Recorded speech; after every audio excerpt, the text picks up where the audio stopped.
hargal wanaagsan maxamed baasha qaliif xaaladda magaalada aad ay u wanaagsan tahay marka ammaanka waxbarashada iyo ganacsiga laga hadlayo magaalada Jowhar dadku waxay aad uga murugaysan yihiin una hadalhayaan haweeney 9 sano jir ah oo kaam ku yaala magaalada Jowhar oo kamid ah kaamamka Barakaay oo Jilyaala lagu magacaabo lagu kufsaday dhacdadaasi dadku waxay ku abuurtay murugo badan siyaabo kala duwan ayayna ummadda uga hadleen maanta ayaa waxaan booqday oo aan hadda kala hadlayaa kaamkii lagu kufsaday hooyadaasi xanuunkii baashow ay ugu haysay hooyadaasi ay ahayd in maamo 85 sano jirta in la xoogo anoo ka walwalsan oo raba inaan ogaado xogteeda inaan ogaado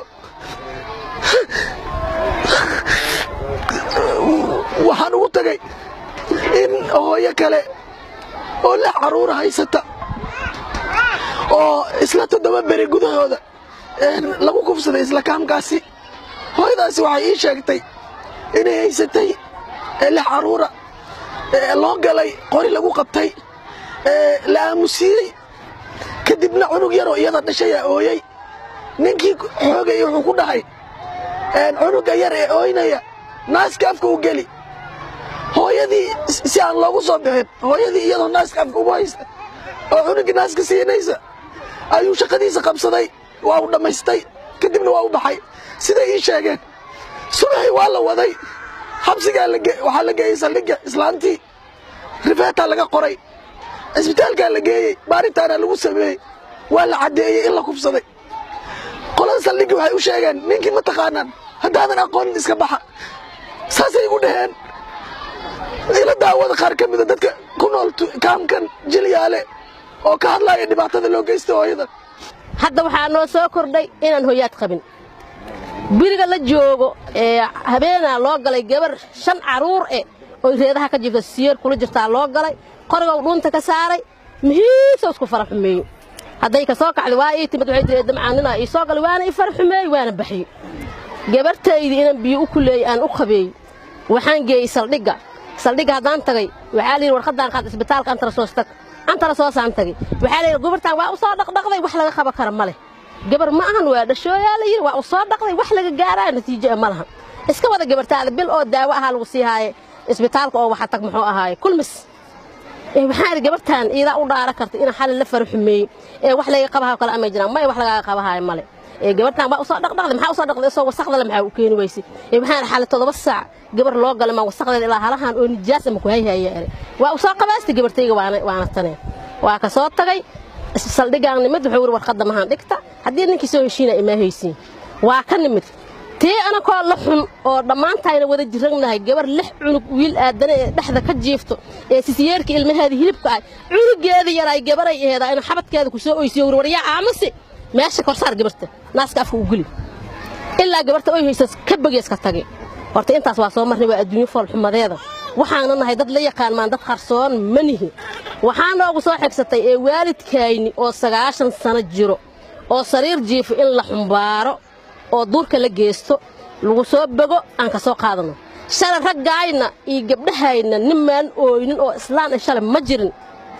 ilaahay saacadan hadhow waxay u dabahay gawaala waa ninka xaqiiq lama haya u dhaarahaya saan yeelaysan u dabahay waxaan rabnaa maamulka madaxweynaha uu weyn yahay maxaan ku Hirshabeellaanahay oo gobolka Shabeellaha dhexe magaalada Jowhar aan joognay waxaan rabnaa in wax noolaga qabto hoyga noolaga bedelo haday islaamnimo jirto oo diinta la daba kacaayo xaqiiqada laga warramaayo daacad loo warramaayo musuqmaasuq la bixiyaayo dar ala loo warramaayo waxaan rabnaa in noolaga qabto hoyga awada shalay biriga gabdhaha qori waa diideen waxay dhaheen waxaan shidan aan ka dhuxul ma shidano gaari ma gidisano geedihuudkaas ceerinka ana soo gurnaa in jirsinaan shidanaay geedihuudki gabarti waxay tahay hadaan qori jiri hoy baa leeso dhan bala inteen ka jiriha